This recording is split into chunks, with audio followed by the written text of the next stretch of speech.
Hello, welcome back to Far Horizons Gaming. My name is Ben, and today we're gonna pick Suzerain back up. I've got a few requests to do another run on this, so I figured, yeah, why not? So we're gonna go for a Dictator run this time. I've got a guide pulled up over here on the side, so we can make sure we get the proper decisions to do this. So, yeah, let's give it a shot. Let's see what happens. I'm actually really interested in kind of seeing where this one goes.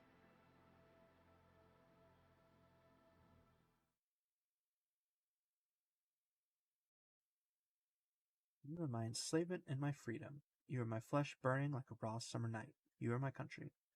Nazim Hikmet Ran.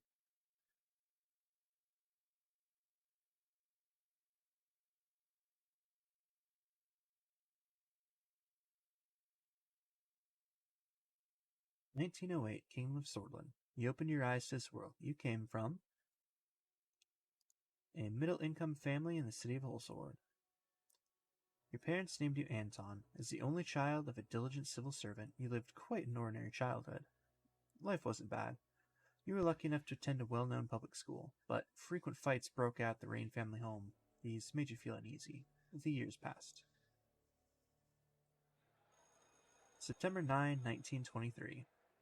During history class at school, bells started to ring unexpectedly. You heard a loud commotion outside. As everyone tried to figure out what was going on, the principal announced a historic revelation. The kingdom was no more. The Republic of Swordland was born. See, I don't think it makes any difference what I choose here, so I'll just go with you do not fully understand. That makes sense for a child of some sort. 1826. After graduating, you passed the university exam with high marks. You had the opportunity to choose between several studies. You chose study law at Holsword State. During the first year, you attended a lecture with David Vichy. He was a well-known diplomat from the Foreign Ministry and the son of the president. After observing the hall in silence, he explained how the Supreme Court is obstructing justice in Swordland. He stated that laws should be applied fairly and that even the members of the Supreme Court are subject to the same laws. Let's see. This doesn't seem to matter either, so we'll agree in principle. May 22nd, 1927. Soldiers entered the campus in the evening ahead of the first election. Many were in shock as the uniformed men created a security cordon and started arresting the teachers. A group of students started gathering in protest. Along with your best friend, Peter Vectrin, you decided to...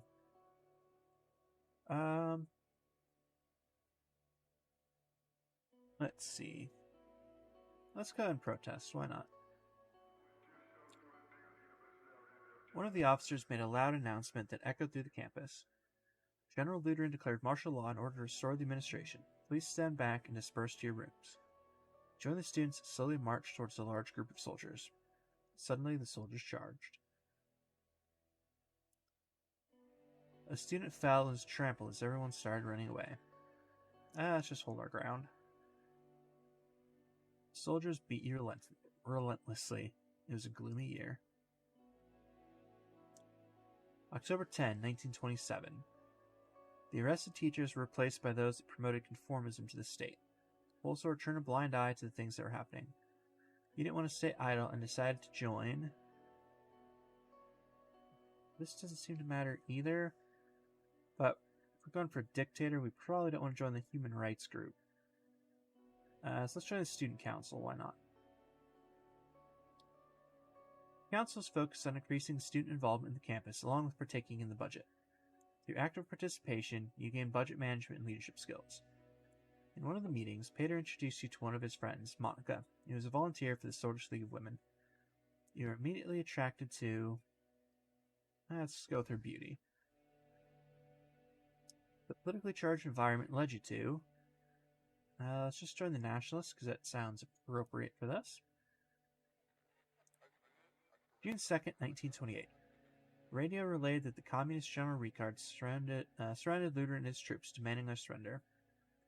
They refused, and heavy fighting broke out across the country. You couldn't believe it. The army was fighting amongst themselves. Swordland plunged into chaos. Ricard's sudden attack caused even more bloodshed in the country. He seemed different compared to fascist Lutheran. In your opinion, however, he was more of the same. So you participated in a protest march. You were chanting,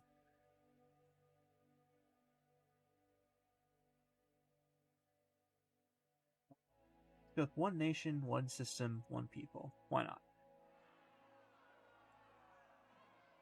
You were marching against Ricard. The students and soldiers supporting the coup gathered a few hundred meters away. Many socialists were among them. You knew something was going to happen. Let's just go and stay. There was a massive clash between the two sides. Soldiers began to beat the students. Tanks started rolling forward. In this chaotic moment, you saw a young girl about to get run over by a tank. I know she's going to get run over either way. Let's just yell at her. Why not? But all your efforts were in vain. You never forgot her face.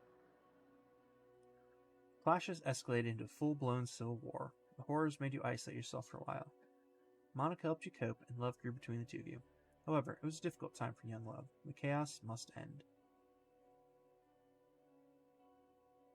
1929, Republic of Swordland. The charismatic Colonel Tarkin Sol orchestrated a sudden coup and brought an end to the chaos. He wrote a new constitution and restored stability. People saw him as a savior. He formed the United Swordland Party and ran as presidential candidate. In the first ever elections, so we're supposed to back Sol as much as possible, so let's vote for him. June 1929. USP won the election by a large majority. After graduation, you kept seeing Monica and noticed her interest to marry. However, a letter arrived from the military calling you to fulfill your compulsory service. It was time to serve your national duty.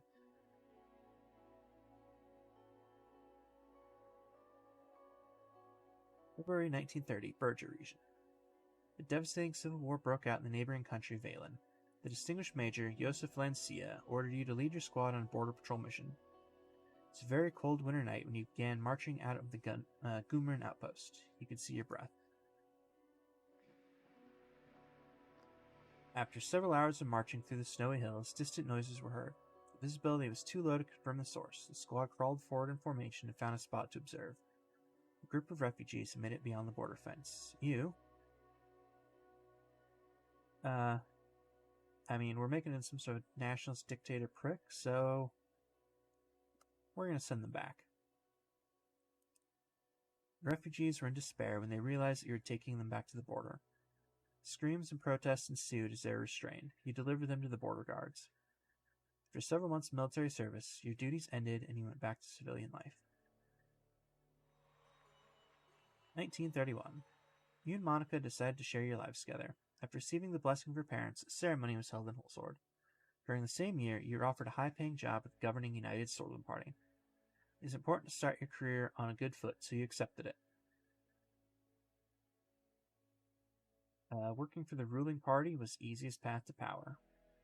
That seems like the right thing for this guy to say. You became the legal assistant to one of the more experienced members of Assembly. You worked long and hard, staying late at work and going through hundreds of pages of legal documents. You were climbing the ladder. September 1933. Sol strengthened the Republic by removing the institutions and symbols of the former kingdom from society.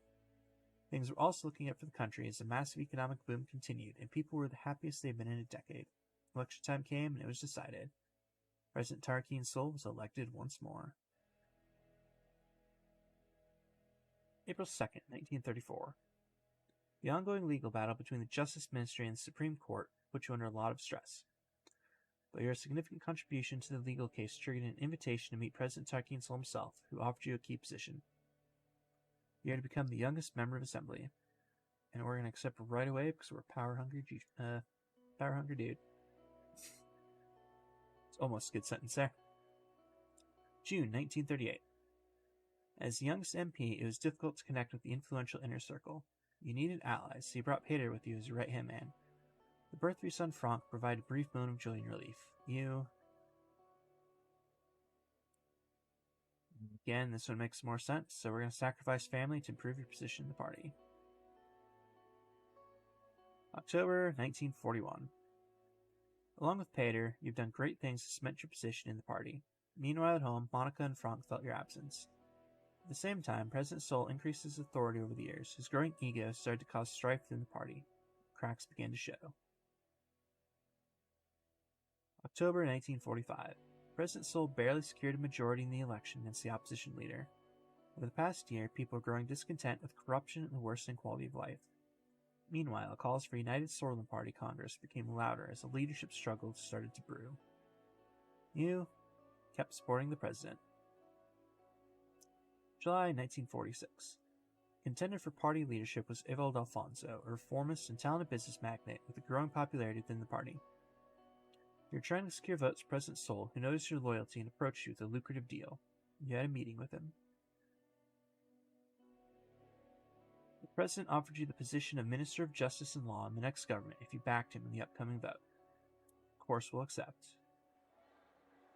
August 1946. The party congress was nothing short of impressive. The banners of United Sorlin were decorating every possible spot. Thousands of influential political figures, lobbyists, and benefactors gathered for this turning point. The voting for the party leadership began. We'll vote for Turkey and Sol again. September 1st, 1946. Unfortunately, Sol lost the leadership vote to Ewald Alfonso with a small margin.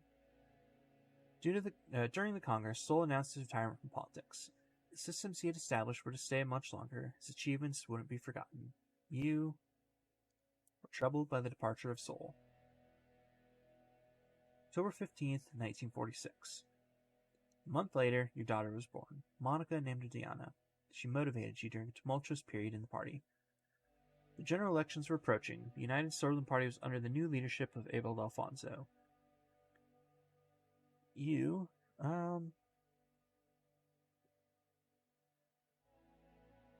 let's see. Not 100% sure what I should do on this one. Guy just says to fully back Sol against his rival.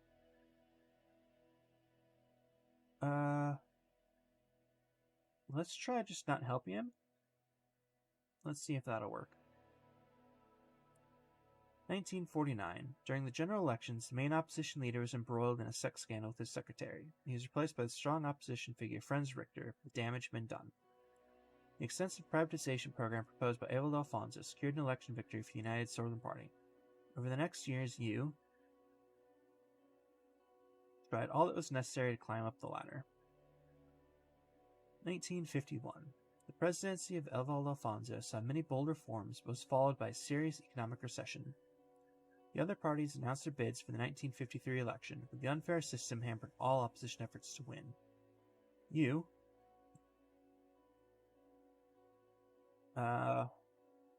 you worried that your reputation would be tarnished along with Alfonso. Together with Pater, your presence in the USP grew, and you became the face of a new wing in the party. You effectively took over the leadership as President Alfonso lost control of the country. The moment to make a move had come. You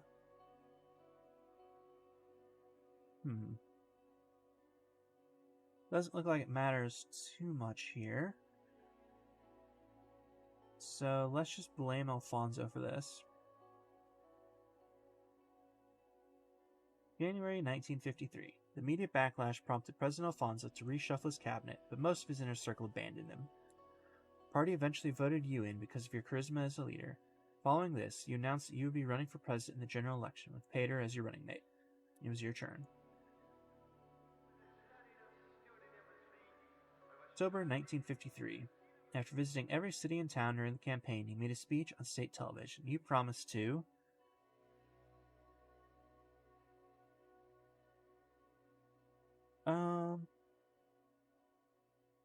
let's see, it doesn't really say too much here either. But, I mean, if we're going for a nationalist, I think preserving national values sounds like the best way to go. Great nation of Sorlin. Due to the incompetent leadership, enemies both internal and external are influencing our glorious nation. Today, more than ever, we need to unite under one flag and protect our values. Gracie Sorlin. The broadcast ended. November 5th, 1953. On election day, millions went out to cast their votes. It was time to face the truth.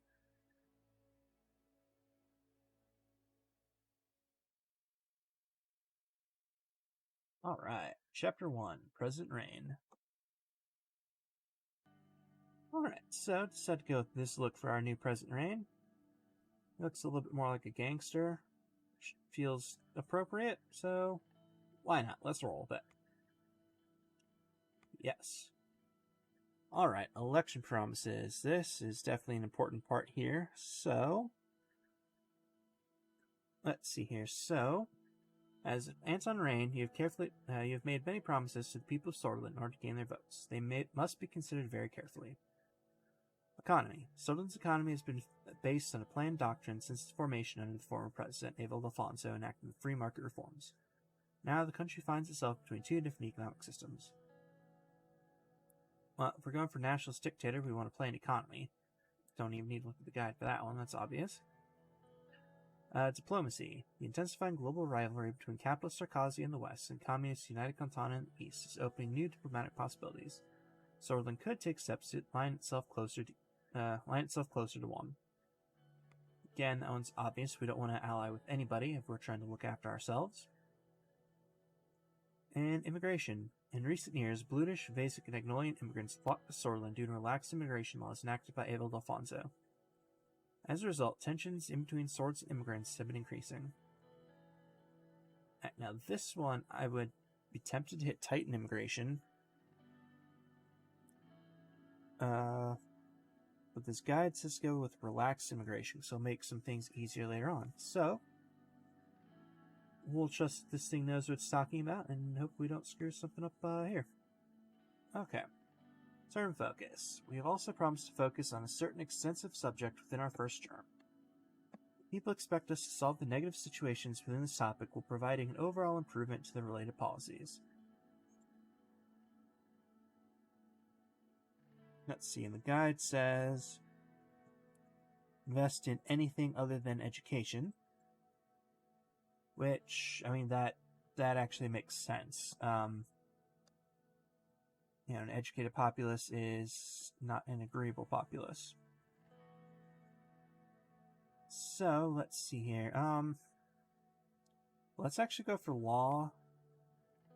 Because I know we can make a secret police later on. So if we promise to focus on our law enforcement, maybe that'll help us to build our secret police better later on. So let's roll with that. Yes, we'll do it. Nice. Okay.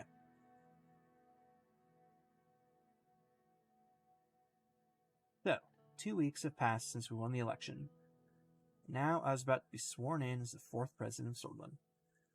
Thousands were watching the inauguration ceremony and cheering my name, Anton Rayne. The die was cast. And there my story began. In the distance, the Maroon Palace stood on top of the famous Hill of Pride. I had no way of knowing what future awaited me there.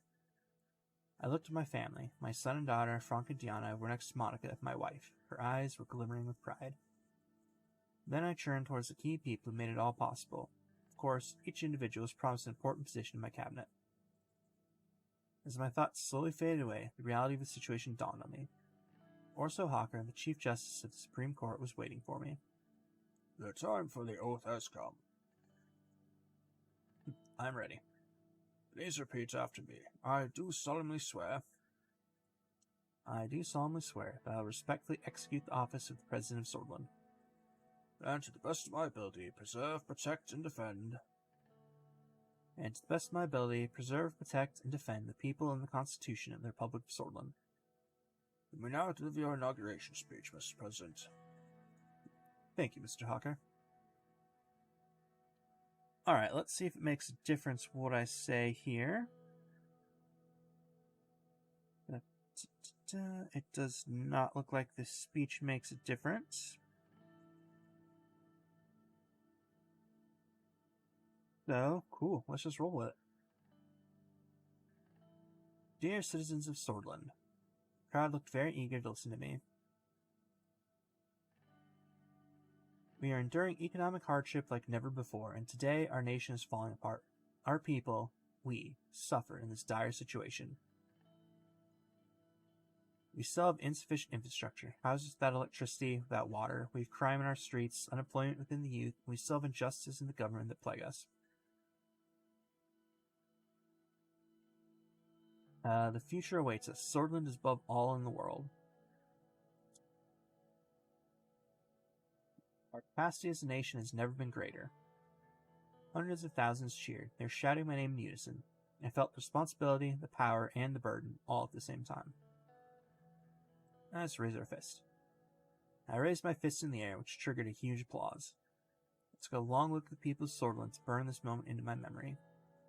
One of the presidential guards came by to notify that it was time to leave. I made my way to the leading car in the motorcade. The presidential state car was a jet black Cadilla with flags of Swordland above the front headlights. Next to it, a man was holding the door. And I gotta remember Serge's voice. Hello, Mr. President. Still under the effects of the speech I made, hearing my new title made me smile. If you allow me to introduce myself, I am Serge, your new driver. It's a pleasure. The pleasure is all but mine. He respectfully bowed his head before opening the car door and gesturing inside. I entered the car. We'll be heading towards the palace. The motorcade began to move. On the way, Serge proceeded to explain his duties as a driver. As minutes passed by, I found myself lost in thoughts again, barely paying attention to what he was saying. He suddenly made a gesture towards the now closer palace. Isn't it the beauty, the Maroon Palace? He was right. Sunlight glinted off the palace's many maroon-colored domes. It was so bright that I had to look away. Every time I look at it, I am reminded of my duty to this nation. We all owe a great debt to the men who led our country from here, who led the country from here.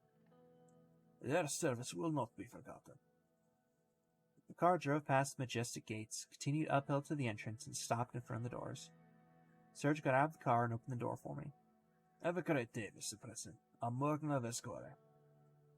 He referred to the famous Swedish phrase from the times of revolution.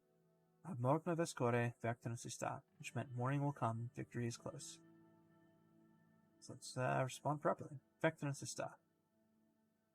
I made my way upstairs through the extravagant corridors of the palace. Marble and engraved wooden finishes decorated the interior.